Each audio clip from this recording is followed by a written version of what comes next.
In today's episode, I'm going to show you how to use Timeboxing to improve productivity. Perspective plans with new videos and podcasts weekly. Join our Patreon at patreon.com/perspective plans for exclusive videos and more. Visit perspectiveplans.com for all of your planner and stationery needs. Only at Perspective Plans, helping you plan for what's to come. So what is Timeboxing and why should you care?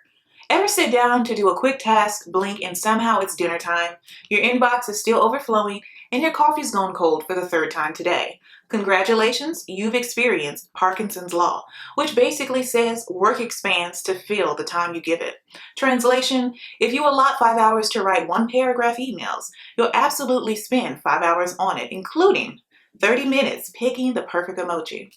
Timeboxing is your productivity superhero in this scenario. Instead of letting tasks drag on like the extended cut of a movie that no one asked for, you put them in a box, a time box, a cozy little time container where every task lives for a set amount of time, then boom, you're done, or you at least move on like a grown-up.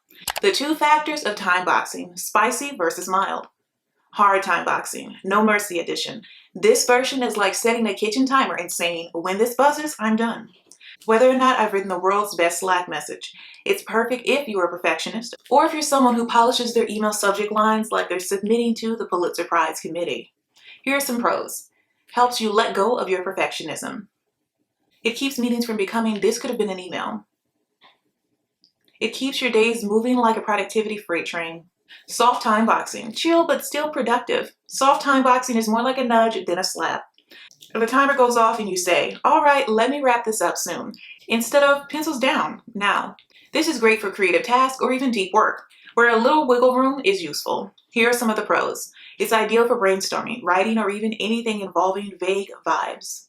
It gives you flexibility without letting your task run amok. It helps you ease into timeboxing if you're not ready for the bootcamp version.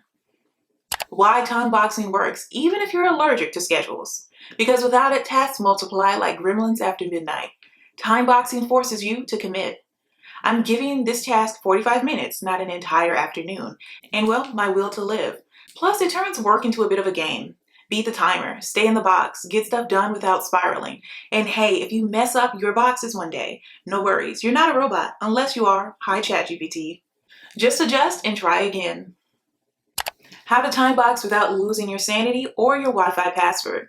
All right, now that you're intrigued by the idea of stuffing your to-dos into little time-based containers, like leftovers in a Tupperware drawer, let's talk about how to actually do it.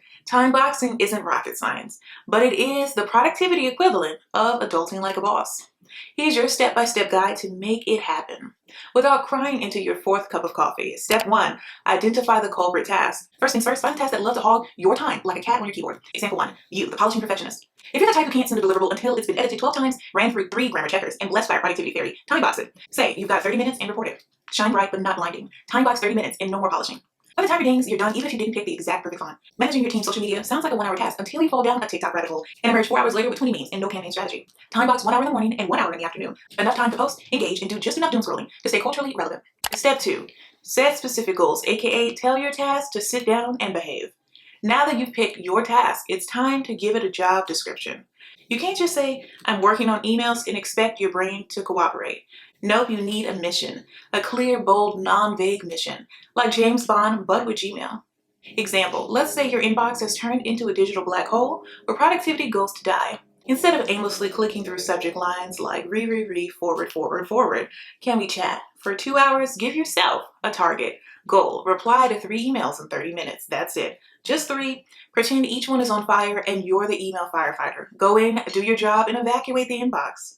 This way you're doing inbox maintenance, not living in your inbox like a digital hermit crab. Step 3, allocate time, aka put your task on a leash. This is where you channel your inner time wizard. You've got your task, your goal, now give it a curfew. Take that email example from earlier. You're not writing the next great American novel, just 3 email responses. So set a timer for 30 minutes. When the bell rings, hands off the keyboard like it's a game show buzzer. Boom, done, next. Using a time tracker here is like having a productivity sidekick. Robin to your Batman, Siri with better boundaries. It keeps you honest and lets you see exactly how long that quick task actually took. Spoiler alert, it was not 5 minutes. Think of it like this, small tasks, 15 to 30 minutes. A medium task, 30 to 60 minutes. And a large task, 90 minutes max. Then please, for the love of coffee, take a break. Basically, treat your time like it's premium shelf space. Don't let every task spread out like a lazy cat on a warm keyboard. Step 4, work without interruptions. Yes, that means no TikTok breaks. Okay, it's go time. You plan the task, set the timer, and now you actually have to do the thing. This step is about going full ninja mode on your distractions.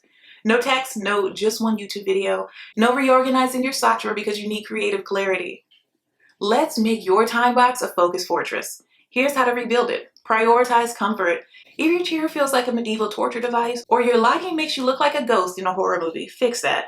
Your brain works better when your body isn't screaming. Break down big tasks. If your task feels like wrestling a bear, break it into smaller bears. Less scary, easier to tackle. Visual reminders. Stick a post-it on your desk that says write emails or stop scrolling. Basically, your desk becomes your accountability buddy. Create a distraction-free zone. Silence your phone and close those 37 browser tabs. Maybe even put up a do not disturb unless there's cake sign. Whatever works best for you. Set mini goals.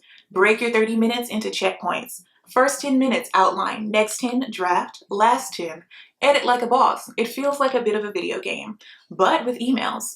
You'd be amazed how much you can get done when you don't let yourself check your inbox. Clean out your pantry, or even Google, do penguins have knees, during your work time.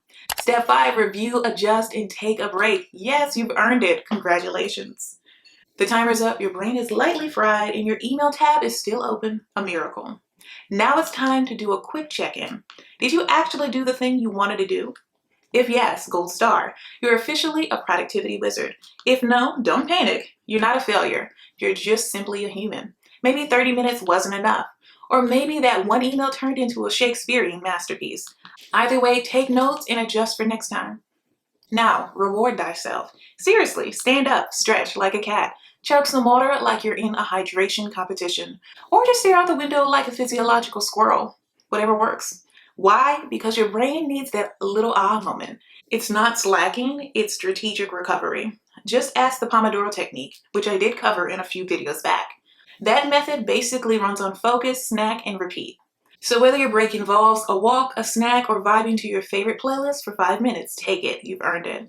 Then rinse and repeat for the next task like the timeboxing champion you are. Share this awesome episode with someone you know who needs it to help them plan for what's to come. And don't forget to like and subscribe. I hate for you to miss the next episode. Now let's get into our recap. Leadership and learning are indispensable to each other. John F. Kennedy. How long should a time box be? AKA, when does the madness end? Ah, yes, the golden question. How long do I trap myself in productivity jail? Don't worry, you're not locking yourself away forever. The ideal time box is just long enough to get things done, but not so long that you start questioning all of your life choices. Here's a quick cheat sheet for choosing your time box like a pro. 30 to 60 minutes, perfect for tasks like replying to emails, brainstorming, pretending you have a solid social media strategy. It's just enough time to be productive without turning into a productivity zombie. 60 to 120 minutes, great for the deep stuff. Writing, coding, designing, solving world peace, or at least your inbox is the sweet spot for flow state before your brain quietly exits the chat. 2+ hours. Whoa there, overachiever. You can go this long, but only if you break it into chunks. Think of it like pizza. Nobody eats the whole thing in one bite. Don't forget stretch breaks, hydration, and occasional existential staring into the void. Pro tip, working on something big like an ebook, time box it into separate stages. Research, outline, writing, and even editing. That way you don't end up writing chapter 1 15 different ways and nothing else. Remember, time boxing isn't about rushing. It's about respecting your time, staying focused, and knowing when to hit pause before your brain melts into digital goo. You're building structure with flexibility. You're kind of like productivity's version of a cool jazz musician. So enjoy the vibe. I just want to take a moment to thank our patrons and channel members. This episode would not be possible without your support. Thank you. And if you would like to support the show, visit patreon.com/perspectiveplans today. Thank you so much for stopping by and pressing play. I truly appreciate it. Let me know down below in the comments or your podcast review what tip you'll be using. Keep planning for what's to come, and I'll see you in the next episode. Bye.